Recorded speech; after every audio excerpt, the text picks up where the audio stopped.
No, the one who's not them. Oh my gosh,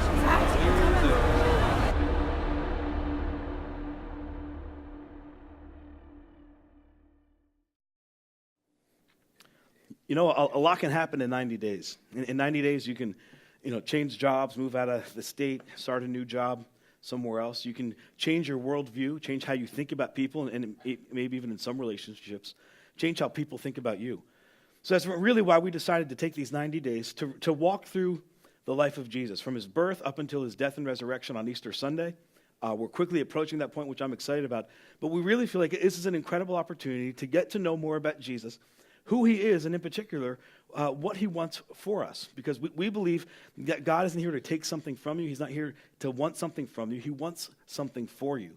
Last week, we had a really interesting discussion on what it would look like to kind of broaden our table. We used this illustration of a lunch table line. And when you see that video, for some of you, that brings back good memories because, you had your friends and your people, wherever you found yourself. If you were an athlete, you had, your athlete friends, your jocks. If you were a cheerleader, you had your friends. If you were, really smart, you had your own group of friends. But for some of you, it brings back great memories. You think, man, I had my people. I knew where to sit. I knew where to go.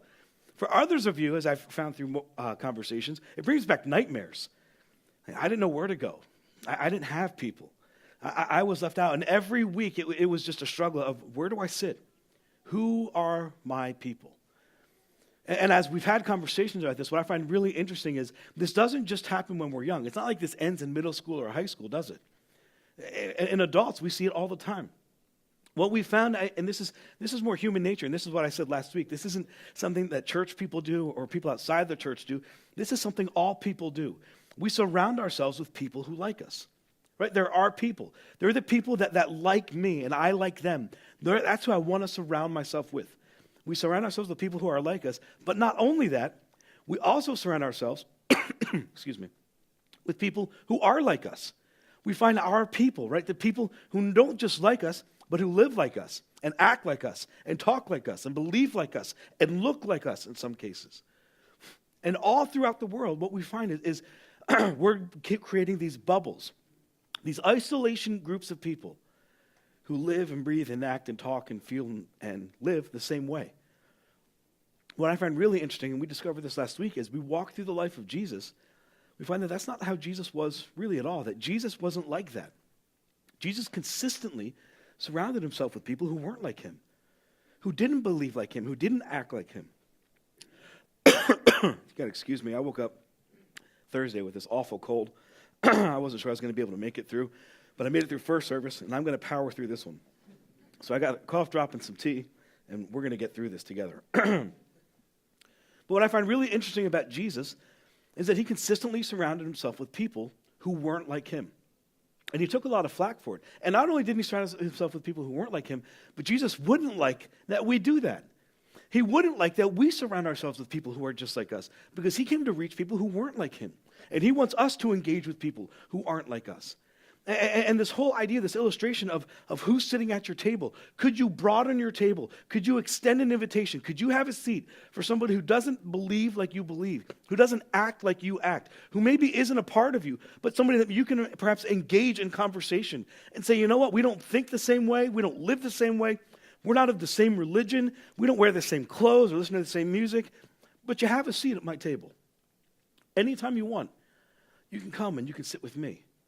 And that's challenging for us because it's going to break down a lot of our ideals. And in today's culture, we're so divided over politics and lifestyle choices and the groups of people we associate with.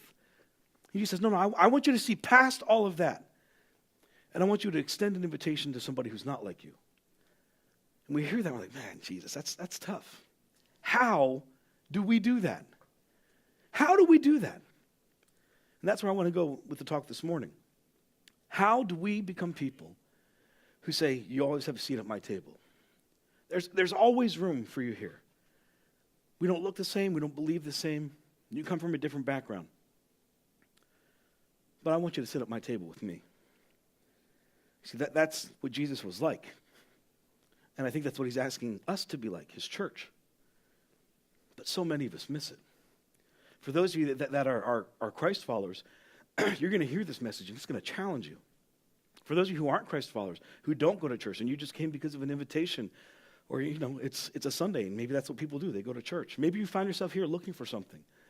My guess is, as we get into this talk this morning, and we kind of unravel this is going to be one of those things that you've hated about Christians, that you've hated about Christianity, that you point the finger at and said, that's why I never went. The truth is, what you're pointing out at us is exactly what Jesus would point out at us.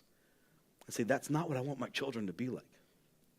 So how do we become people who say, I'm willing to broaden my table and I want you to come and I want you to sit with me? Well, we're going to start off with a little Bible trivia. If you've spent any time in church, this is going to remind you of years past, and you might hate this, and we kind of distance ourselves from all of those things that make us uncomfortable, but I figured I've made you uncomfortable for 2 weeks in a row. I got to try this week too. So I'm going to ask you a question. I want you to try to answer it. Here's the question. When Jesus spent time on earth, who were the group of people that he was in opposition with the most?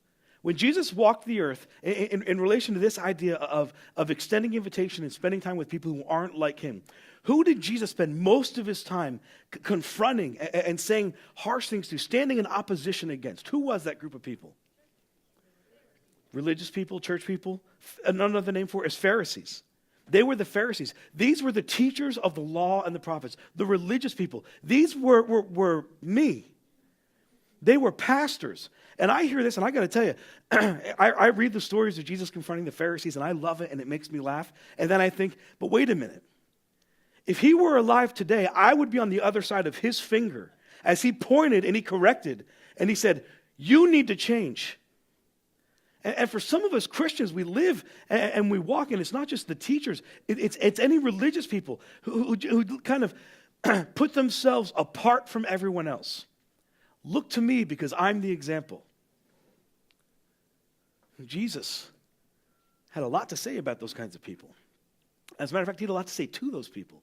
And in one particular passage in Matthew, he starts off by giving these 7 woes. And when I say woes, it's like, woe to you who do this. You know, it's kind of like the old way of saying it. Woe to you. Be careful. Dangers ahead for you people like this. He talks to the Pharisees and he gives them 7 woes. We're going to read through some. This is found in Matthew 23. He says this, woe to you, teachers of the law and Pharisees, you hypocrites. See, that's how we read it when we go through the scripture, isn't it? Well, what's interesting is there's an exclamation point right there. It's more like Jesus would say it like this. Woe to you, teachers of the law and the Pharisees, you hypocrites. I mean, there's emotion, right? That's what an exclamation point means. All you English teachers, grammar, right? There's emotion. He's a little angry. He's a little upset with the people that were there to lead people to his Father. And what does he say? He says, you're a bunch of hypocrites. And is there anything worse to call someone? Like you people who say one thing and do another. In another passage, he calls them a brood of vipers. You people that bring poison when people need comfort. You people that bring judgment when they need mercy. You hypocrites. You shut the door of the kingdom of heaven in the people's faces. You're there to keep the door open. You're there to welcome people in and usher them through. And instead, you shut the door in their face. You bunch of filthy hypocrites. I mean, he has nerve. I admire his boldness. He looks right in the face, and he's not taking on like one Pharisee. He's taking on a religious empire. All throughout this land, there are Pharisees and religious teachers, hundreds of them. And he looks them dead in the eye. You bunch of hypocrites. Who do you think you are? Woe to you who would do this. Woe to you who should be opening the gate for my children, and you shut it in their face. I mean, he had some nerve, didn't he? He goes on, he says, you have neglected the more important matters of the law. Justice, mercy, and faithfulness. You've been so worked up about keeping the law, you've forgotten these other things that also matter to God. And then he finishes with saying, you should have practiced the latter without neglecting the former. Yes, you should have kept the law, but not without neglecting mercy and faithfulness and justice. You're so focused on good works and good deeds that you've forgotten what it means to love people. You're so focused on if people can stack up their set of good behavior that you've forgotten what it means to show mercy and grace and compassion. Can't have one without the other, he says. You got to do both. You need to be people of mercy. And I think that's what Jesus is saying to us. I think that's what Jesus is saying to you, and I know that's what he's been saying to me. I want my people, I want my church to be known as people of mercy. But you've been so focused on your deeds and on your self-righteous acts. It's just like you've been so worried about that. You've forgotten this thing that's so important to God. I wish you would be people of mercy. And then Jesus sets up this relationship even more. He says this earlier on in the Gospel of Mark. He says, on hearing this, Jesus said, and he says this line over and over again in different ways. He says, excuse me, it is not the healthy who need a doctor. Now, all of you worrying moms and dads, he's not saying avoid your health care checkups, don't do your well child checkup. Those things are important. He's saying it's not the healthy who need a doctor.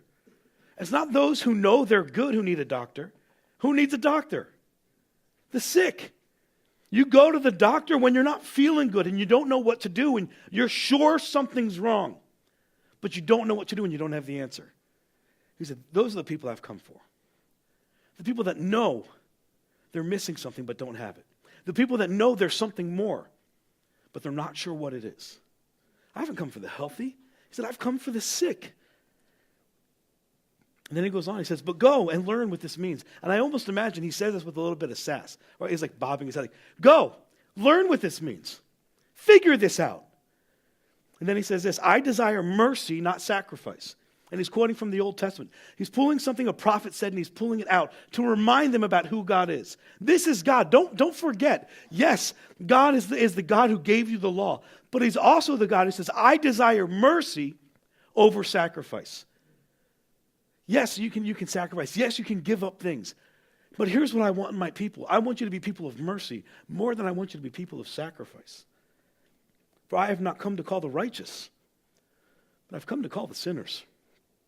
And at Jesus' table, over and over and over again, we see him sitting with sinners. In fact, the Pharisees, they would sit on the outside and look in at Jesus sitting at the table, and they would mock, and they would scoff, and they would say, who is he to eat? And they would almost say it like, I could just, like, you got to picture like these evil, like sneaky, slimy people. Who is he to eat with these people? Who does he think he is eating with these people? And here's a question when I read this that I think all of us have to have an answer to. Are we the people sitting at the table with Jesus? Or are we the people standing and pointing and mocking and scoffing? Who are you to eat with those people, Jesus? Where do we find ourselves? Sitting at the table, opening a seat for someone who needs it? Or pointing and mocking? See, ultimately, we have to ask ourselves, if this is what Jesus wants, how do we do that? How do we become people who open our table for those who aren't like us? And we don't like being called a sinner because that's like that's a negative term. But the truth is, for those of us who would say, I'm not a church person, I don't know Jesus, I guess I would consider myself a sinner, it's good news for you. Because if Jesus were alive, Jesus would love you and he'd take you out for lunch after service. And you would probably really like him. But for those of us who claim to be Jesus followers, man, this is hard. And it's uncomfortable, isn't it? When we think about Pharisees, there's this term that keeps coming to mind over and over again, and it's self-righteous. Right? This is how the Pharisees were. They were just self-righteous. They deemed themselves by their own hands righteous. And here's what self-righteousness means. Because of my actions, I'm just better than most people.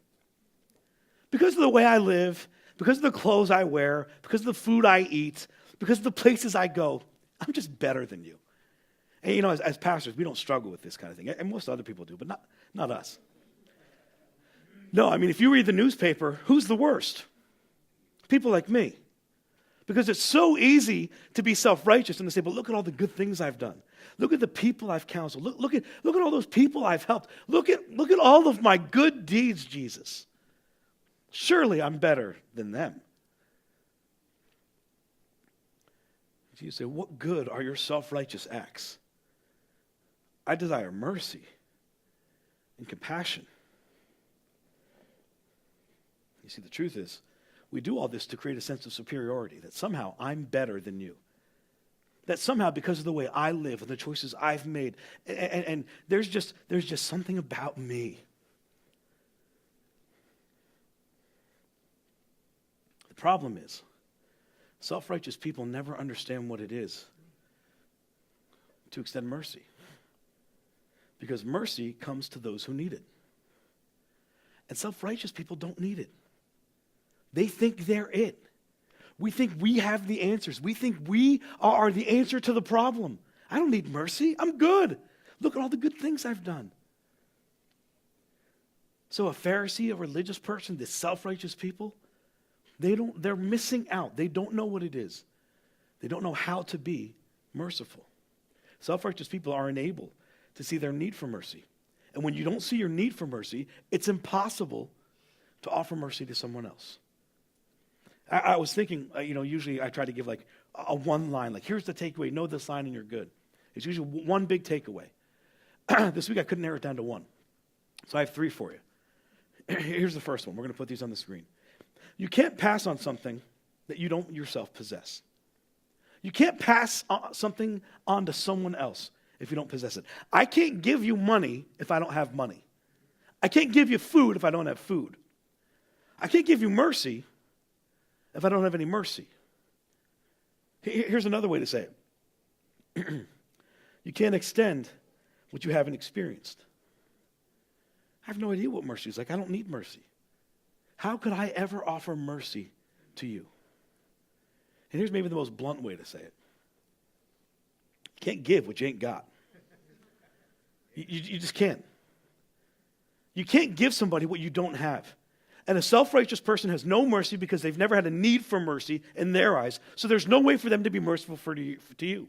So when Jesus says, I desire that my people would be merciful, a self-righteous person is impossible of doing that. They're incapable of doing that because they've never experienced mercy for themselves. So how do we broaden our table? How do we open up and say, there's a seat here for you and for you and for you, regardless of what you believe, regardless of how you live? I want you to sit here with me.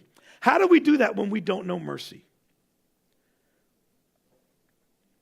It's almost like you have to experience something to be able to give it. And as I was thinking through that this week, I'm kind of a simple person. I like pictures. If there's a choice of reading a book or watching a movie, typically I watch a movie. I listen to audiobooks now because it's just easier. I'm simple that way. So I think, what's a simple way to show people what it's like to experience something? Once you experience it, you just feel a need for everyone to have it. And the best way I thought to do it is this. If you know me, if you've been here for a while, you know I'm not a minivan guy. I have a minivan. I don't really care to have a minivan.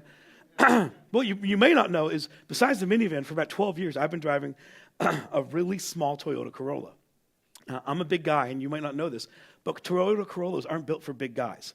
So you got to imagine a big guy like me squeezed behind a Toyota. Like there's barely enough room for me and my backpack to get in. Like it literally just got me from here to home, and that was it. It was a small car, but it was a faithful car. And to be honest, I was content with it. I didn't need much. And then, God bless, he sent a deer along, and the deer legitimately killed my car. So I found myself in need of something different. And my friends have had trucks, and in particular, Brian always had a truck, and God bless him, whenever I needed to pick something up or Tanya wanted me to go pick something up, I'd call him and I'd borrow his truck or he'd come with me. But I never had one. I didn't know what it was like to drive a truck. I just knew how much other people who had a truck enjoyed it. And then this came along, and I got myself a nice Ford F-150, and having it's like, man, now that I have it, everyone should have a truck. And I know you see this, but Jim, that's expensive. Like I like to have that too. So but before you cast all your judgment on me, there's two things you need to know. First of all, it's used. Second of all, I have a Tanya. And if you don't have a Tanya, you need a Tanya. My wife, Tanya, is the world's best negotiator. If you're a car salesman, if you're any kind of salesman, and you see her coming, you need to hide. During the negotiations, it was so uncomfortable. I had a pit in my stomach, and I was like hiding behind. I couldn't look the guy in the eye. It was like I felt bad for him. I wanted to pat him back, but bro, it's okay. Like, she's just tough as nails. God bless her. Got us an incredible deal. And now I drive this truck around, and it's like, but now I can go do these things. Now I can drive places, and I can fit. It's amazing. It's become like my mobile office. In between meetings and driving around town, I can pull out my Bible and read, or pull out my laptop and get work done. And I see it, it's like, man, is this what life was like without it? You guys might not know this, but my old Corolla had a tape deck. Some of you are too young to even know what a tape deck is. I've got Bluetooth in this thing. I can listen to things that are on my phone. It's amazing. And I drive around now and I'm like, man, everyone needs a truck. Everyone needs a good truck. It's just, I mean, if you live in Maine, let's be honest, you got to have a truck. I love it. And you meet people like this that they find something and they just love it, and they love it so much. Everyone knows you got to have it. You got to you got to get this thing. It's amazing. It'll change your life. And that's important. Because it's the same way with mercy. You don't really know how amazing it is until you experience it. And then once you experience it and once you taste how good it is, you want everyone to know. Jesus gave us this incredible illustration in the scripture. His illustrations, we call them parables. Parables are a Greek term that kind of combines two words, para and bolo. And para basically means to come alongside, and bolo means to throw. So Jesus, in all his brilliance and infinite wisdom, would give a teaching that no one would understand, because no one's as smart as him. And then to help people understand, he'd come alongside and give a story. He'd tell a modern-day story that it would kind of throw alongside what he taught, so people could come along the journey and understand what he's saying. He gives us this incredible illustration in Matthew. It's a brilliant parable, and to be honest, if you're a Christ follower, it's one of the most convicting parables I've ever read. It's called the parable of the unforgiving servant. And it goes alongside this whole idea of, if you're going to offer something, you need to experience it for yourself. And once you do, and once you taste it, you've got to let other people know. So he starts the story off like this. This is found in Matthew 18. He says, therefore, the kingdom of heaven is like a king who wanted to settle accounts with his servants. There's a king, and people owed him money. They owed him a debt, and he wants his money. As he began the settlement, a man who owed him, get this, 10,000 bags of gold. I don't know how much gold is in a bag, but even if there's one piece, that's 10,000 pieces of gold. I mean, that is a lot of money. This isn't a small debt. This is a huge debt. He calls the servant in, and they bring him before him. And since he was not able to pay, of course, like, I don't know who's sitting on 10,000 bags of gold to pay the debt. Obviously, the servant can't pay. The master ordered that he and his wife and his children and all that they had be sold to repay the debt. Now, this sounds really odd to us. Like, who would do that? But in this century, that's what they would do. If you couldn't repay, they would kick you out of your house. They would sell your house, and they'd basically do an auction in the street. They would just sell everything you had. And if everything sold and you still couldn't pay back your debt, they would begin to sell your kids, your wife, and then you. And all the money would go to the master. So this is what this man's facing. At hearing this, the servant falls to his knees before him. And when you're in a situation where you have no answer, where you have no way out, you begin to do things you think are completely ridiculous and completely embarrassing. And that's what this man does. He begins to beg. I can't pay it. He begins to beg. Be patient with me, he begged, and I will pay back everything. I want you to remember those words, because they come back later on. Be patient with me, and I will pay back everything. The servant's master took pity on him. He had mercy. He felt compassion for him, and he canceled the debt. He didn't cut the debt in half, say, okay, we'll go from 10,000 to 5,000. He didn't say, I'll give you 6 more weeks, 10 more weeks, a year.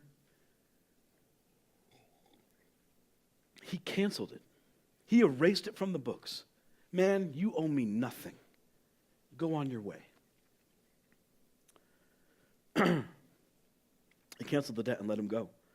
But when the servant went out, he found one of his fellow servants who owed him not 100 bags of gold, not even a piece of gold, 100 silver coins. So it's a lot less than what he owed the master. It's far less than what he had just been forgiven of. And you hear this, and before we get any further, I'm going to ask you, what do you think this guy should do? I mean, he's just experienced grace and mercy like no other. Like, if you have any kind of debt, you know it's hard, and it's heavy, and it weighs on you. He had an exceptional debt, and he'd been forgiven. Completely wiped away. You don't owe, I mean, imagine your credit card calling you tomorrow. You don't owe us a thing. He experienced that kind of mercy. And he runs into his buddy who owes him $50. What should he do? Jesus tells us that he grabs him and he begins to choke him. You're thinking, he put his hands on him? Yeah. He grabs him and he chokes him and says, pay me back what you owe me. Is he wrong? According to the law, no. According to the law, he could demand his money, and that man needs to pay it. But something doesn't feel right to us, does it? Something isn't setting right with the story. His fellow servant fell to his knees and begged him, "Be patient, and I'll pay it back. Be patient with me, and I'll pay everything back." He used this man's own words against him. "Give me a little bit of time, man, and I'll get you the $50. How should this man respond? What should this man do, having experienced the mercy he experienced? I'll give you a hint. He doesn't respond the way all of us think he should. He refuses. Instead, he went off and had the man thrown into prison until he could pay all the debt. And in this culture, that's a death sentence because you couldn't get enough work in prison to earn enough money, to save enough money to pay off the debt. He gave this man a death sentence over like $50 when he had just been forgiven that debt. And we hear this, and it's appalling, isn't it? It's like, how dare he? What kind of man would do such a thing? And I imagine as Jesus is telling the story, his first century audience is feeling the very same way.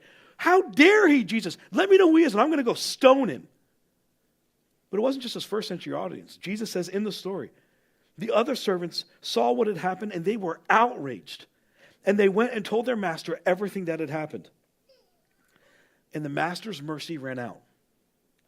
The master called the servant in and said, "You wicked servant, I canceled all the debt of yours because you begged me to." And then I love this question. Look what the master asked the servant. "Shouldn't you have had mercy on your fellow servant, just as I have had mercy on you?" You were just given mercy. You were just forgiven an incredible debt. You felt the weight of what you needed, and I gave you that mercy. You felt the weight of that mercy, and you respond this way? Shame on you.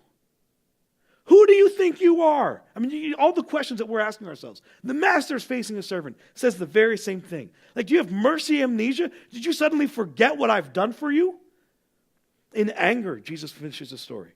His master handed him over to the jailers to be tortured until he should pay back all he owed.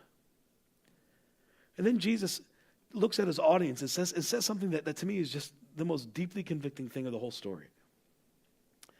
He says, "Hey, this is how my Father in heaven is going to treat any one of you who've been forgiven and do not show forgiveness, who've experienced mercy and do not show mercy, who've experienced grace and do not show grace." Man, and for those of us who follow Jesus, that's heavy. And I can feel the heaviness in this room, just hearing those words. So how do we become a merciful person? How do we become the kind of people that says, "Man, you have a seat here at my table, regardless of what you're like"? Maybe it's by experiencing mercy ourselves. Maybe it's by feeling all that mercy costs. Because the truth is, mercy will cost you something. But until you fully experience the weight of mercy, you will never be able to extend the gift of mercy. Until you realize what it costs, you don't understand the weight and the magnitude of what mercy is. And it's heavy and it's expensive. You know what it's expensive for? It's expensive for employers. You say, how long do I have to show mercy to an employee who comes in late day after day after day? How long am I going to let him rob from me? It's expensive. How much mercy is enough? It's expensive for the government, who says, at what point do I cut off assistance? We've given it for year after year after year, but nothing's changed. But you know who I find it most expensive for? For a parent. For a parent who has children who aren't living the way they think they should be living, maybe with a different lifestyle or a different belief system, or maybe they're living in a way that they're ruining their life and their future. There's some addiction, there's something that's got a hold of them, and it's just ruining their future, and you know it. How much mercy is enough mercy? At what point do we say, man, enough's enough? You've got a seat at my table, but I can't finance your addiction. I can't finance your issue anymore. I mean, really, let me ask you this question. How much mercy is too much mercy? The honest truth to this answer, and you're not going to like this, is I don't know. Because I've never experienced the end of Jesus' mercy. There's never been a time when Jesus has said to me, Jim, enough's enough, you're out. How much mercy is too much mercy? At what point do we say, man, enough is enough? I don't know that we have an answer for it. But I know Jesus is trying to make one thing incredibly clear. I want you to be a person of mercy. And the only way you do that is by experiencing it and then offering it to someone else. Don't ever get yourself in a position where you feel like, man, enough's enough, you're out. Don't ever get yourself in a position where you feel like you're no longer welcome. I've showed you enough, you're done. He says, because when you do that, you're no longer treating people the way I've treated you. And you're no longer treating people the way I want you to treat people. How much mercy is too much mercy? Have you ever experienced the weight of mercy? And when I say the weight, like think of the weight of what it costs to forgive someone who you feel doesn't forgive. Think of what mercy cost God, our Father. It was costly. He loved you so much that to offer you mercy, his son had to go to the cross and die. It cost him everything. There's some weight to that. There's some heaviness to that. Have you experienced the weight of mercy? As a parent, facing that situation with your child, it's heavy and it weighs on you, doesn't it? As an employer, trying to make the right decisions for your company, it weighs on you because you care for people and you want them to be here, but they just keep falling short. If you're ever going to offer mercy, you have to experience it and you have to understand the weight of what it costs. Every once in a while, there's a story that pops up in the news, just a riveting story. It captures the attention of everyone in America. And you think to yourself after hearing it, man, this is one of those stories that is just such an incredible illustration of mercy. Last year, we had one of those stories. You probably have heard about it, about the sexual assault case with a doctor and the female gymnastics team. It was one of the worst cases of sexual assault crimes against minors in the history of America. 150 women stood up and faced their abuser, their assaulter, and made accusations against him in court. One of the first people to make a public appearance, her name was Rachel DeHollander, and she's just an amazing person. She loves Jesus. She's a mom. She has children of her own. I know she has some daughters because she talks about them in her speech. She knows what it's like to experience the weight of mercy and to experience the guilt of not feeling good enough. And when she comes into the courtroom, she faces the man who ruined her life. And she makes some incredible, powerful statements. I'm going to read you just a snippet of it, just about 2 minutes. But she goes on for about 30 minutes, and she has this incredibly eloquent, beautiful speech. She doesn't cheapen what he did. As a matter of fact, I think she makes it heavy and hard and almost impossible and weighty. Because that's what we want, right? We want justice. When somebody does a crime, we want them to experience justice. We want them to pay for what they did. We're willing to show mercy when someone cuts us off in traffic. We're willing to show mercy when someone gets mad and flips us the bird. We're willing to show mercy when someone has a bad weekend and drinks too much and makes a bad decision. But when somebody commits such a heinous crime against an innocent child, man, that's where I draw the line. She faces the man who assaulted her as a child, and she makes these incredible statements. Understanding mercy and justice together. She says this. In our earlier hearings, you brought your Bible into the courtroom, and now she's facing Dr. Larry Nassar, looking him straight in the eyes. She says these words. You've spoken of praying for forgiveness, and so it is on that basis that I appeal to you. If you've read the Bible you carry, you know the definition of sacrificial love. It's portrayed by God himself, loving so sacrificially that he gave up everything to pay a penalty for the sin he did not commit. By his grace, I too choose to love in this way.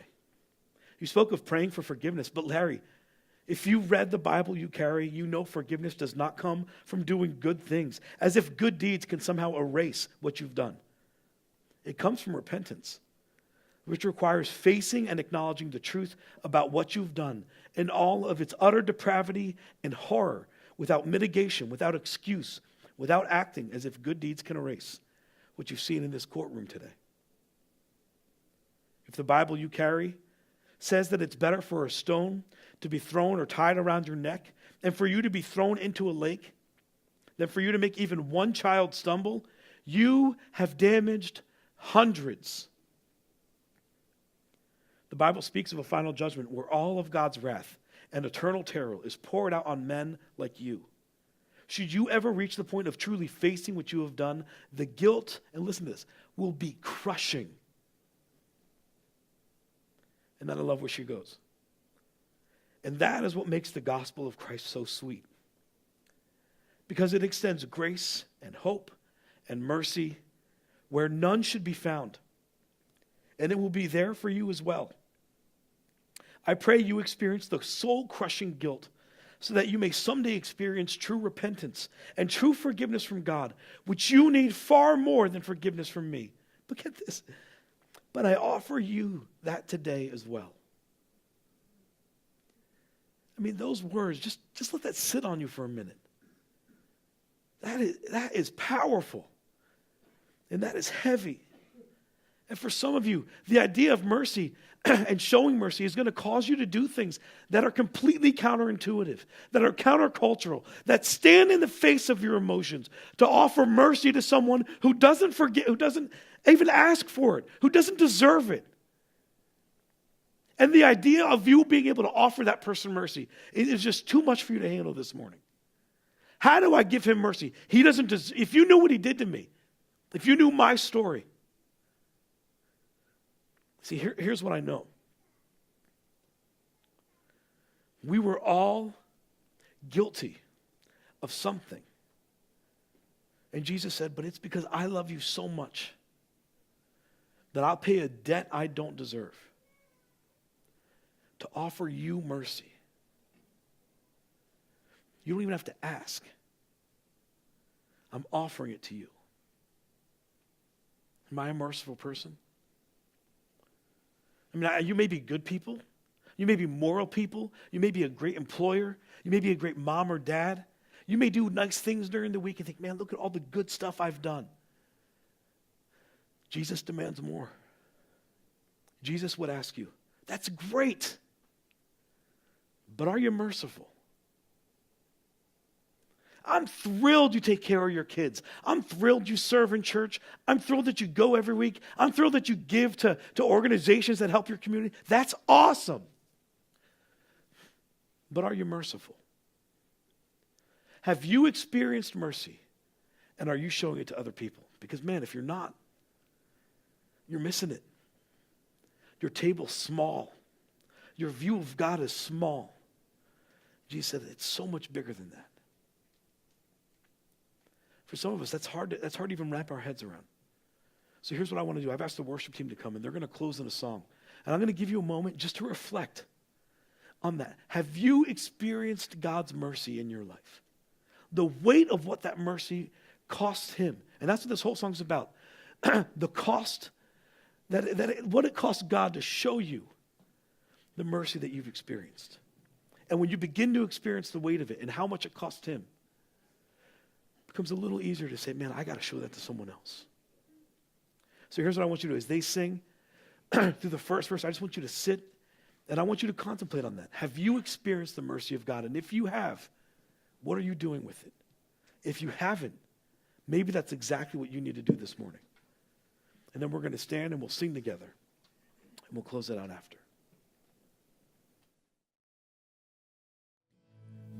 I'm going to just ask every eye to be closed where you're standing. I want to pray for you, but before I do, I want to extend it for those of you, maybe you find yourself here and you say, Jim, I've never experienced God's grace. I've never experienced his mercy. How do I offer it if I don't know what it's like? This morning, I want to give you a chance. If you're here and you've never experienced the mercy of God, I just want you to say a prayer with me. You can speak it out loud. You can say it quietly to yourself. It's just a simple way of acknowledging, yes, Jesus, you are the Son of God, and you provided mercy, and I want to experience that mercy today. So if that's you, would you say this prayer with me? Heavenly Father, God, I am a sinner in need of mercy. This morning, would you forgive me for my sins? Would you extend your mercy to me so that I can show the world? Be with me, Lord. Change the way I think. Change the way I live so that I might be more like your Son, Jesus. In his name I pray. Amen.